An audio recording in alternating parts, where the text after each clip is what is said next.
오늘 베드로전서 강의 계속합니다. 베드로전서 4장의 주제는 고난이 주는 여러 유익들입니다. 이 유튜브 영상 예배는 어떤 사람들이 이 영상을 지금 보고 있는지 불특정 다수가 보기 때문에 사실 이 영상을 준비하는데 상당히 조심스럽고 저희들은 긴장하지 않을 수가 없습니다. 어디 저만 그러겠습니까? 지금 이 유튜브 라이브 예배 혹은 이 온라인 예배를 드리기 위해서 페이스북이나 유튜브로 지금 라이브로 직접 하시는 분들도 있고 저처럼 이렇게 미리서 녹화해서 파일을 미리 만들어 올리시는 분들도 있을 것입니다. 익숙하지가 않습니다. 카메라를 바라다 보면서 설교를 해야 되니 가슴이 먹먹하고 답답하기도 합니다. 그러나 얼마나 많은 사람들이 이 영상을 보고 있는지는 잘 모르지만 우리들이 바라기는 어떤 한 영혼이라도 이 영상을 통해서 주님의 십자가의 복음을 깨닫고 들을 수만 있다면, 아니 낙심에 있던 어떤 영혼이 이런 영상을 통해서 우연히 하나님의 말씀을 듣다가 그가 잃어버렸던 신앙 믿음을 회복할 수만 있다면 우리는 거기에서 보람을 찾기 위해서 하나님의 목사들로서의 종들로서 해야 될 바가 아닌가 싶어서 저희들이 믿음으로 준비한 영상입니다. 아무튼 우리들이 약간 서툴고 아마추어고 부족한 장비를 가지고 만든 이 영상이지만은 오늘 이 영상으로 예배 함께 하시는 모든 분들, 주의 말씀을 듣는 모든 분들에게 하나님의 성령께서 축복하셔서 큰 감동이 있고 삶의 변화들이 있어서 우리 주님을 기쁘시는 시간이 됐으면 좋겠다라는 그런 기대를 가져봅니다. 한국의 저를 이곳에 보낸 저희 모교회가 있습니다. 우리 모교회 목사님께서 매 주일 아침 예배를 드릴 때 페이스북 라이브를 하기 때문에 목사님 설교하시기 전에 이 카메라를 이렇게 찬양을 부를 때 그 화면 쪽으로 비추어다가, 그리고 목사님 설교하실 때 당신 강대성 앞에 세워놓고 달려와서 예배하는 모습을 보았습니다. 그것은 전 세계 모든 사람들에게 보이기 위한 예배가 아니고 정말 그 목사님의 메시지를 사모하시는 집사님 한 분이 일 때문에 업무 때문에 교회랑 멀리 떨어져 있기 때문에 그 집사님이 매 주일 예배에 목사님 설교를 듣고 싶어 한다는 것이죠. 그래서 성도들이 다소 불편해하지만은 목사님이 개의치 아니하시고 예배 때마다 그 카메라를 앞에 세워놓고 예배하는 것을 보았습니다. 오늘 문득 이 영상 예배를 준비하면서 그 목사님의 그런 모습들이 생각이 났습니다. 그렇습니다. 우리는 어떤 한 사람을 위해서도 기꺼이 이런 예배, 이런 영상을 준비할 수 있어야 된다라고 생각을 합니다. 오늘 말씀을 듣는 모두에게 주님의 큰 축복이 넘치게 되기를 바랍니다. 베드로전서 전체를 보게 되면은 고난받는 사람들에게 보내진 이 고난의 편지 속에 사도 베드로는 자기가 겪었던, 그리고 같이 동시대를 살아가고 있었던 우리 그리스도인들을 격려하기 위해서 쓴 편지입니다. 그래서 이 고난받는 사람들에게 아주 유익한, 오늘 이 시대에 고난받는 모든 사람들에게도 동일한 유익이 되는 말씀입니다. 우리의 삶에 뜻하지 않은 고난이 찾아왔을 때, 물론 고난은 여러 가지일 수가 있겠죠. 사업에 실패하시는 분들도 있을 것이고, 혹은 병으로 인해서, 혹은 자기가 원하는 어떤 꿈이 이루어지지 않았을 때, 뜻하지 않은 여러 가지 상처나 고통스러운 일들이 왔을 때 심리적으로 그리고 실제적으로 겪는 여러 가지 고통스러운 일들을 가리켜서 고난이라고 말할 수 있겠죠. 바로 그런 고난받는 사람들에게 보내진 이 편지가, 이 서신이 오늘 이 아침 저랑 같이 이 말씀을 함께 하시는 모든 분들에게도 동일한 은혜가 될 수 있게 되기를 바랍니다. 고난을 통해서만 얻을 수 있는 유익들이 있습니다. 이건 하나님의 백성들이 누리는 축복일 수도 있겠죠. 첫 번째, 고난은 우리 그리스도인들을 거룩하게 만든다라고 성경은 말씀합니다. 제가 유어진 피터슨의 쉬운 메시지 성경으로 1절부터 5절까지를 천천히 읽어드리겠습니다. 그리스도께서도 고난을 받으셨습니다. 그러므로 여러분 자신도 그리스도와 같은 마음으로 무장하십시오. 고난을 겪은 사람은 죄와 관계를 끊은 사람입니다. 여러분의 남은 생애를 사람들이 좋아하는 악한 일을 하면서 보내지 말고 하나님이 원하시는 일을 하면서 살아가십시오. 이전에는 믿지 않는 사람들이 좋아하는 일들에 너무나 많은 시간을 낭비하였습니다. 방탕하고 악한 욕망에 사로잡혀 술 취하고 흥청망청 떠들며 우상에게 절하고 경배하였습니다. 이런 것들은 지나간 때로 충분합니다. 믿지 않는 이들이 자신들이 하는 방탕한 생활에 끼어들지 않는 여러분을 이상히 여길 것입니다. 또 경멸하고 비웃기도 할 것입니다. 그러나 그들은 자신들이 저지른 잘못들을 산 자와 죽은 자를 심판하시는 하나님 앞에서 낱낱이 말하게 될 것입니다. 아멘. 우리 그리스도인들이 고난을 통해서 이제 거룩해져 간다라고 하는 이 말의 의미를 조금 본문을 읽어보니까 이해하실 수 있을 것입니다. 우리 삶에 어려움이 오고 고통스러운 일들이 계속되면 사람들은 누구나 하나님을 생각하게 되어 있습니다. 그리고 자기가 믿는 자기 신에게 달려가서 다 경배하지 않습니까? 특별히 우리 하나님을 믿는 하나님의 백성들의 삶 속에 어려움이 찾아오면 이제 우리는 허리를 동여 매고 뭔가 좀 다르게 살아야 되겠다라고 사람들이 결심을 하고 새로운 삶을 살기로 결단하고, 그래서 이제 이전에 즐기던 이 세상의 향락으로부터 서서히 벗어나게 되는 것이죠. 거룩이라고 하는 말은 엄격한 의미로 말하면 무엇인가로부터 구별된다라는 것이죠. 특별히 죄로부터 구별이 되어져 가는 것입니다. 우리 하나님이 바로 거룩한 분 아니십니까? 예수님이 이 땅에 오셔서 거룩한 삶을 사셨습니다. 바로 거룩한 삶을 사셨던 그분을 닮아가는 것, 그게 바로 거룩입니다. 주님처럼 말하고 주님처럼 생각하고 주님처럼 사람을 섬기고 사랑하는 것, 그게 거룩한 삶. 바로 이 고난이 우리로 하여금 예수님을 닮아가도록 거룩한 하나님의 사람들로 우리를 변화시켜 간다는 것이죠. 사실 여러분, 너무 낙심하지 마시고 이 고난 속에서 용기를 가지시고 세상과 분리된 삶, 다시 말해서 세상 속에서 우리들이 세상에 물들여서 세상 향락과 세상 사람들이 살아가는 삶의 방식으로 살면 안 된다는 것입니다. 우리는 주의 백성들 아닙니까? 주의 백성들은 주의 백성들이 살아가야 되는 삶의 라이프 스타일이 있습니다. 주일이면은 하나님께 나와서 예배드리는 것, 그리고 주님이 말씀하셨던 것, 빛과 소금으로서의 역할을 하고 살아가는 것이죠. 자, 두 번째 메시지는 이것입니다. 고난은 섬기는 삶을 살게 한다는 것입니다. 자, 여기 7절에서 11절까지 말씀을 제가 읽어드리겠습니다.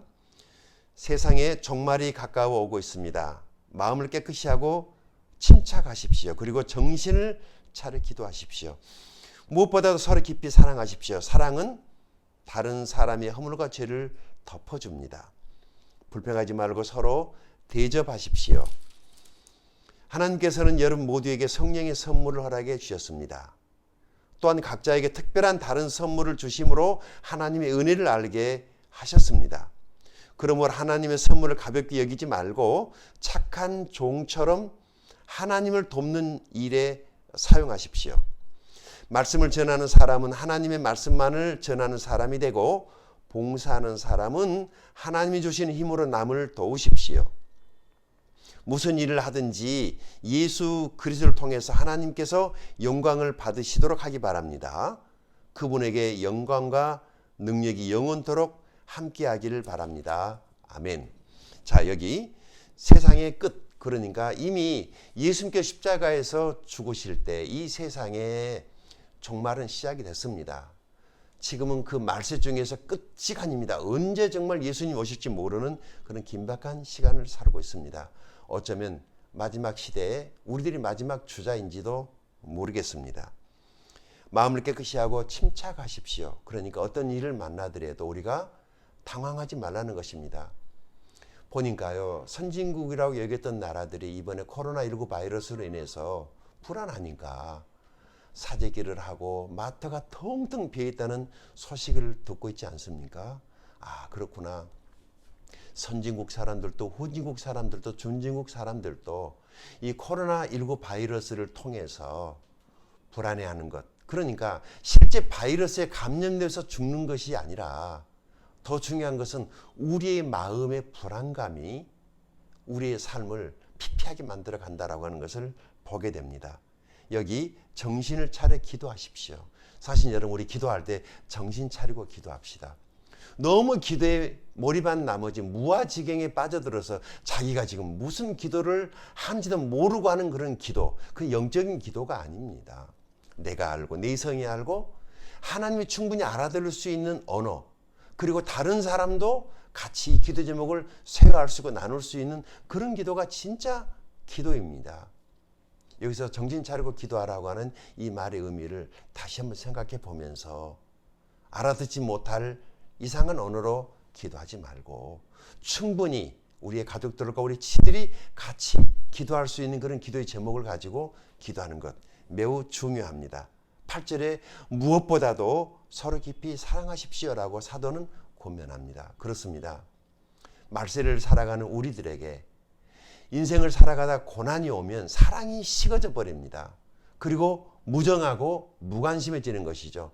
지금 벌써 사회적 거리두기, 어떤 나라는 1m, 우리 한국은 2m. 보통 사람들이 지금 멀찍이 서로 전염병이 확산되면 안 되기 때문에 멀리 관계들을 멀리하고 대개는 집에가 지금 머물고 있다 보니까 우리들이 이 사랑이 식어질 수가 있습니다. 조심해야 됩니다.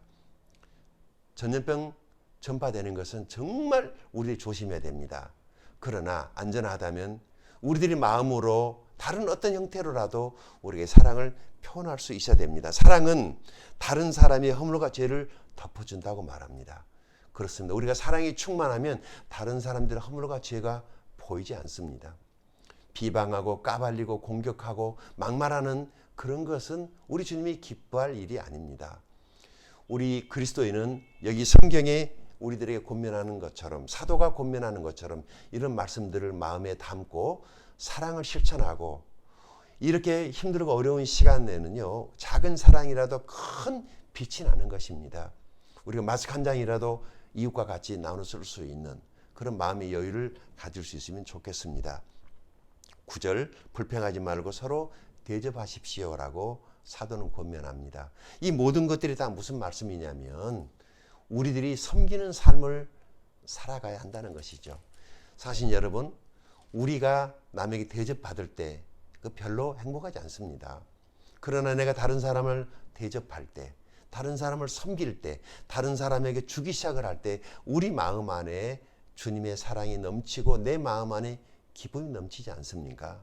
먼저는 가족을 더 많이 사랑하시고 하나님께서 붙여주신 우리 교회의 지체들을 더 많이 존중하시고 사랑하시고 목사님들을 귀히 여기시고, 뿐만 아니라 믿지 않는 사람들, 이번에 코로나19 바이러스로 인해서 고통당하고 있는 우리 이웃들을 우리들이 품고 그들을 우리들이 위해서 기도하고 섬길 때 하나님의 나라는 더 커가게 될 것입니다. 여기 11절에 보니까 말씀을 전하는 사람은 하나님의 말씀만을 전하는 사람이 되고, 그렇습니다. 목사들이 해야 될 일이 무엇입니까? 성도들에게 하나님의 말씀을 가르치고 전하는 일이 우리 목사들이 해야 될 일입니다. 우리는 이런 일에 전무해야 되는 것입니다. 뿐만 아니라 봉사하는 사람은 혹시 다른 사람을 도와줄 수 있는 여력이 있는 사람, 그런 분들은 하나님이 나에게 이런 힘을 주시고 능력을 주셨다라는 이런 마음으로, 겸손한 마음으로 다른 사람들을 가서 섬기라는 것이죠. 그래서 무슨 일을 하든지 주 예수 그리스도의 이름으로 우리가 할 때 우리 하나님이 영광을 받으시게 된다라고 그렇게 사도는 권면합니다. 그렇습니다. 우리 각자 역할이 다릅니다. 그러나 사람 위에 사람 없고 사람 밑에 사람 없이 예수 안에서 이 평등한 사회, 얼마나 행복합니까? 적어도 교회에 와서는 서로가 서로에게 존중받고 존경받는 이런 아름다운 교회 공동체로, 하나님께 다시 우리가 한 교회 예배당에 모여서 예배하도록 허락하실 때는 좀 더 성숙하고 다른 모습으로 우리가 서로 만날 수 있기를 바랍니다. 서로 섬기는 삶을 살아야 됩니다. 세 번째입니다. 고난은 예수님을 닮게 한다라는 것이죠. 12절에서 14절입니다. 사랑하는 여러분, 고난을 받는 중에 당황하거나 놀라지 마십시오. 그것은 여러분의 믿음을 시험하는 것입니다. 그러므로 여러분에게 이상한 일이 일어나고 있다고 생각하지 말고 그리스도의 고난에 참여하게 됨을 기뻐하시기 바랍니다. 그리스도께서 영광중에 다시 오실 그날에 여러분은 기뻐하고 즐거워할 것입니다. 그리스도의 이름 때문에 모욕을 받는다면 그것은 도리어 복입니다. 이는 영광의 영이신 하나님의 성령이 여러분과 함께 계시다는 표시이기 때문입니다. 아멘.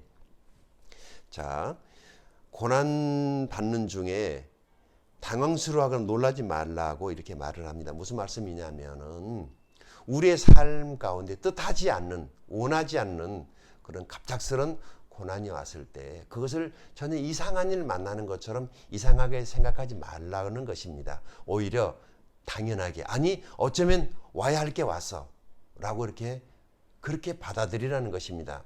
왜냐하면 이 고난이라고 하는 것은 우리를 실현하고 연단이라는 것은 무엇입니까? 우리를 더 강하게 하는 것이라는 것이죠. 실현도 마찬가지입니다. 우리 그리스도인들이 이런 고난을 통해서 연단되어져서 보다 더 강한 하나님의 사람들이 되어간다는 것입니다. 하나님은 우리를 사랑하시기 때문에 이 세상 속에 존재하려면 보다 더 강한 사람들이 되어야 하기 때문에 우리들이 원하지 않는 그런 여러 가지 고난을 보내서 우리를 하나님의 사람으로 구비시키고 더 강한 그리스도인 되게 하셔서 한 영혼이라도 구원하게 하는 그리스도의 복음의 일꾼으로 우리를 준비시켜 가시는 것입니다. 그런 의미에서 본다면 우리가 이 코로나19 바이러스 때문에 너무 낙심할 필요 없다는 생각을 하게 됩니다. 지금은 당장에 교회에서 모여서 우리가 함께 예배드릴 수 없지만 이렇게 영상으로라도 예배드릴 수 있는 것 또한 감사함으로 여기고 이것도 새로운 미래를 향한 하나의 또 다른 준비라는 생각을 합니다.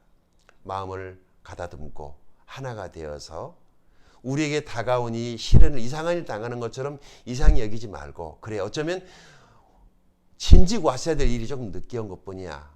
이 속에서 우리 각자가 해야 될 일을 잘 발견하고 준비한다면 우리 교회는 더 순결한 모습으로 더 나은 모습으로 세상 사람들의 칭찬과 박수를 받는 모습으로 다시 서게 될 줄로 믿습니다. 혹시 우리가 그리스도인이라는 이유로 다른 사람들에게 비난을 받거나 공격을 받는다면 그것 때문에 화낼 필요는 없다는 것입니다. 오히려 기뻐하라는 것이죠. 이 고난은요 바로 우리 좋으신 예수님을 닮아가게 하기 때문에 그렇다는 것입니다. 사신 여러분 누구를 닮고 싶으십니까? 누구를 가장 존경하십니까? 우리가 고난의 왕이신 그 예수님을 닮아간다는 것 한번 생각해 보면은요 얼마나 은혜가 되는지 모릅니다. 고난 중에도 이런 축복을 얼마든지 누릴 수가 있습니다. 그렇습니다. 우리가 예수님을 닮아가야 되는 것이죠. 사실 여러분 오늘 말씀을 마무리합니다. 고난에 대한 여러 가지 유익들, 삶의 유익들에 대해서 세 가지를 말씀드렸습니다. 이 한 주간에도 주님의 은혜 속에서 강하고 주님의 은혜 안에서 하나님의 축복이 넘치는 한 주간 될 수 있기를 바랍니다.